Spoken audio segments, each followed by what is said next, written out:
মৌলিক নীতিসমূহ, রাষ্ট্র পরিচালনার মৌলিক নীতি কী হবে, প্রস্তাবনায় কি থাকবে, অনুচ্ছেদ ৮, ৯, ১০, ১১, ১২-তে কী থাকবে এবং ২৫-এর ২-এ কী থাকবে, এগুলো মূলত নীতি নির্ধারণী ব্যাপার। আমরা বলেছি নীতি নির্ধারণী ব্যাপার যেগুলো, সেগুলো মূলত সংসদের দায়িত্ব হলো একটা প্রপার বিতর্ক করে সাংবিধানিক বিলের মাধ্যমে কোনটা অ্যাকসেপ্ট করবে কোনটা অ্যাকসেপ্ট করবে না, এই দায় দায়িত্ব পার্লামেন্টের।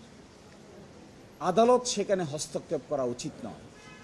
আদালত যদি সেই অংশে হস্তক্ষেপ করেন তাহলে সংসদের যে দায়িত্ব আছে আইন প্রণয়নের ক্ষমতা, এটি খর্ব করা হয়। ইংরেজিতে এটিকে বলা হয় সেপারেশন অফ পাওয়ার থিওরি। আমরা এটাও বলেছি যে আদালত কখনো সুপার লেজিসলেটরের ভূমিকা পালন করা উচিত নয়। আদালত যদি কোনো নীতিকথা কিংবা কোনো রাজনৈতিক বিষয় সেটেল করতে যায় তাহলে আদালতকে একটা বড় বিতর্কের সম্মুখীন হতে হয়। আমরা এটাও বলেছি এই বিতর্কে জড়ানো আদালতের কাজ না। এই বিতর্কে কে জড়াবে? এই বিতর্কে জড়াবে সংসদ, সরকার পক্ষ, বিরোধী দল, তারা বিতর্ক করে কোনটা সঠিক কোনটা বেঠিক এটা নির্ধারণ করবে। এই জন্য আমাদের সাবমিশন হলো fundamental principal of state policy বা নীতিকথা বা মৌলিক বা প্রস্তাবনায় যে সমস্ত পরিবর্তনের সূচনা করা হয়েছিল এগুলো যেন আদালত সিদ্ধান্ত না নিয়ে সংসদের উপর ছেড়ে দেওয়া হয়। সংসদ সেগুলো বিতর্ক করে সিদ্ধান্ত গ্রহণ করবে জুলাই চার্টারের আলোকে। আর একটা অংশ আছে যেগুলো বেসিক স্ট্রাকচার ডক্ট্রিনের সঙ্গে বা সংবিধানের মূল নীতির সঙ্গে সাংঘর্ষিক। যেমন ধরুন তত্ত্বাবধায়ক সরকার বাদ করে দেওয়া হয়েছে। তত্ত্বাবধায়ক সরকার যদি না থাকে তাহলে ডেমোক্রেসি থাকে না। ডেমোক্রেসি না থাকলে সংবিধান, রাষ্ট্র, প্রতিযোগিতা সব কিছু ব্যাহত হয়। এই জন্য আমরা বলেছি যে সমস্ত বিষয় বেসিক স্ট্রাকচারের সঙ্গে সাংঘর্ষিক সেগুলোর ব্যাপারে উচ্চ আদালত যেন তার রায় প্রদান করে, কিন্তু যেগুলো ব্যাপারে বেসিক স্ট্রাকচার ডক্ট্রিন নাই বরং রাষ্ট্রের নীতিগত সিদ্ধান্তের ব্যাপার, সেগুলো যেন পার্লামেন্টের উপর ছেড়ে দেওয়া হয়। এই ক্ষেত্রে আমরা জুলাই চার্টার থেকে দেখিয়েছি সিরিয়াল নাম্বার 14 একটা রাজনৈতিক দল আছে, সিরিয়াল নাম্বার 21 বর্তমান সরকারি রাজনৈতিক দল, সিরিয়াল নম্বর 22 এবং 14 তারা বর্তমান বিরোধী দল। তারা যে সমস্ত বিষয়ে একমত পোষণ করেছেন জুলাই চার্টারে সেগুলো এক এক করে উল্লেখ করা আছে। সুতরাং এখন তাদের সামনে প্রশ্ন দাঁড়াবে নীতি কথাগুলো পার্লামেন্টে তাদের অতীত সিদ্ধান্তের আলোকে তারা কিভাবে গ্রহণ করবে। এটি নির্ভর করবে সংসদের পরিপূর্ণভাবে সংসদের কার্যক্রমের উপরে, এবং সংসদের কার্যক্রম ব্যাহত হয় এই ধরনের কোনো ফাইন্ডিংস কিংবা এই ধরনের কোনো সিদ্ধান্ত আদালতের নেওয়া ঠিক হবে না।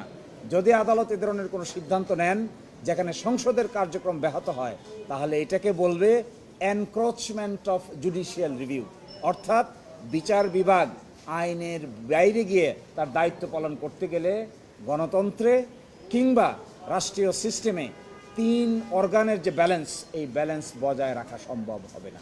সেই জন্য ওই অংশটুকু পার্লামেন্টের উপর ছেড়ে দেওয়া উচিত, আর বাকি অংশটুকু যেটা বেসিক স্ট্রাকচার ডক্ট্রিনের সঙ্গে সাংঘর্ষিক সেই অংশটুকুই শুধু আদালত সিদ্ধান্ত নেওয়া উচিত। এই মর্মে আমরা আমাদের বক্তব্য উপস্থাপন করেছি।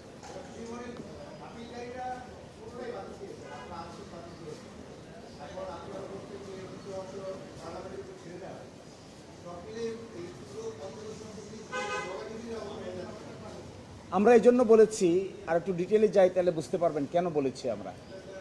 চ্যাপ্টার 6-এর A এটা যদি এখন বাতিল করে দেন, পুরাটা মিলে যদি আপিল বিভাগ বাতিল করে দেন তাহলে আমরা অনিবার্যভাবে বাকশাল ব্যবস্থাপনায় ফিরে যাব। তাহলে চ্যাপ্টার 6-এর A in its entirety appeal division যদি বাদ করে দেয়, নিশ্চয়ই আমরা আমাদের বিচার বিভাগ, আমাদের দেশের জনগণ বাকশাল একদলীয় সিস্টেমে ফিরে যেতে রাজি নয়। তাহলে বাংলাদেশের ডেমোক্রেসি বলতে তার কিছু থাকবে না। এখন যদি আদালত বাদ করে দেয়া বলেন ইয়েস আমরা বাকশাল সিস্টেমে চলে গিয়েছি, আমরা বলছি no, it is not the function of the court, it is the function of the parliament. Democracy যদি ঠিক না থাকে, 6-এর A বাদ দেওয়া হয় তাহলে আমরা যাব কোথায়? কিভাবে দেশ চলবে? ডেমোক্রেসি কিভাবে বিলিং থাকবে? এখন আমরা আর্গুমেন্ট যদি করি যে A to Z যা কিছু আছে সব বাদ করে দেন, তাতে এটাও বাদ হয়ে যাবে এবং বাতিলটা বাদ হয়ে যাবে। অর্থাৎ আরেকটা ইন্টারেস্টিং জিনিস দেখেন, আমরা বলছি যে এখন সেকুলারিজম থাকবে কি থাকবে না। আচ্ছা, সেকুলারিজম একটা রাষ্ট্রে থাকবে কি থাকবে না, এইটা সিদ্ধান্ত কি আদালত নেবে নাকি এই সিদ্ধান্ত পার্লামেন্ট নেবে? এখন যদি আমরা বলি ইন ইস এন্টায়ারিটি বাদ করে দেন, তাহলে তো সেকুলারিজম বাদ হয়ে যাবে, সোশ্যালিজম বাদ হয়ে যাবে।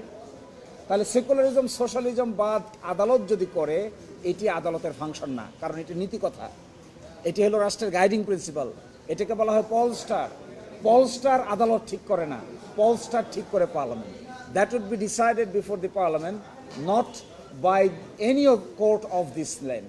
এবং আমরা এটা স্পষ্ট করে বলেছি, আপনারা অতীতে দেখেছেন, যখনই রাজনৈতিক বিতর্ক আদালত সেটেল করতে গিয়েছে, সে সমস্ত জায়গায় আদালত নিজেই বিতর্কিত হয়েছে। আমাদের দেশে আপনারা দেখেছেন অতীতে রাজনৈতিক বিতর্ক will be debated before the parliament by the government and the opposition, and they will decide what to do and not to do. এইটা যদি আমরা চার দেয়ালের মধ্যে বসে আদালতের বারান্দায় এটা সিদ্ধান্ত নিতে যাই, that will create a chaotic situation before the people. We should not do this. এই জন্য আমাদের সাবমিশন হলো in its entirety বাদ করাটা ঠিক হবে না। ততটুকু বাদ করা ঠিক হবে যতটুকু বাদ না করলে সংবিধানের মৌলিক স্তম্ভ ভঙ্গ হয়, শুধু ততটুকু।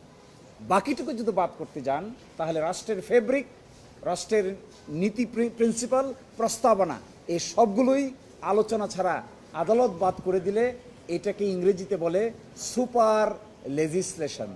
পার্লামেন্ট আছে, তার বাইরে গিয়ে আদালত নিজেই যদি আইন প্রণয়ন করে ফেলে, তাহলে পার্লামেন্টের দায়িত্বটা কোথায় থাকবে? That is what is our argument.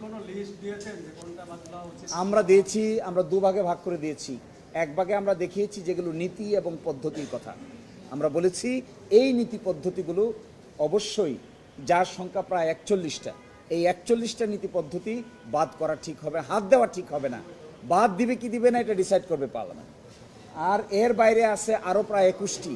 এই 21টি আমরা বলেছি এগুলোর সঙ্গে তত্ত্বাবধায়ক সরকার ব্যবস্থাপনার ভবিষ্যৎ নির্ধারণ করে। সুতরাং এগুলো যদি বাদ না করা হয়, তাহলে এগুলো থেকে যাবে, এটা অ্যানোমালি ক্রিয়েট করবে। তো আমাদের সর্বশেষ সাবমিশন হলো আদালত তার মর্যাদা ঠিক রাখতে হবে, ইন্ডিপেন্ডেন্স ঠিক রাখতে হবে, রাজনৈতিক বিতর্কে ঢোকা ঠিক হবে না, আর পার্লামেন্টকে ডিসাইড করতে দিতে হবে নীতি পদ্ধতিগুলো, আর আদালত ডিসাইড করবে মৌলিক স্তম্ভগুলো। এটাই আমাদের সাবমিশন।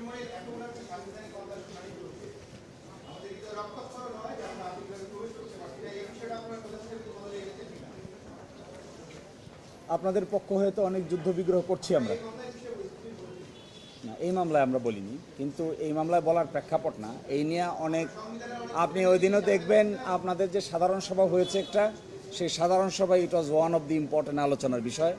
সেখানে তথ্যমন্ত্রী, মাননীয় তথ্যমন্ত্রী নিজেও হাজির ছিলেন, তিনিও বলেছেন যে এই ব্যাপারে তিনি সহযোগিতা করবেন। আমাদেরও হার্ট ব্লিডিং হয়, our heart is bleeding that you are absent, you are our part. আপনারা আমাদের ইনসেপারেবল পার্ট, একজন থেকে আরেকজন আমরা আলাদা নই। সুতরাং আপনাদের এই ব্লিডিংয়ের সঙ্গে hour heart is also bleeding. তো উই ওয়ান্ট যে এটা দ্রুত সমাধান হবে, ইট ইজ আওয়ার এক্সপেকটেশন, সম্ভবত দ্রুত সমাধান হবে ইনশাআল্লাহ।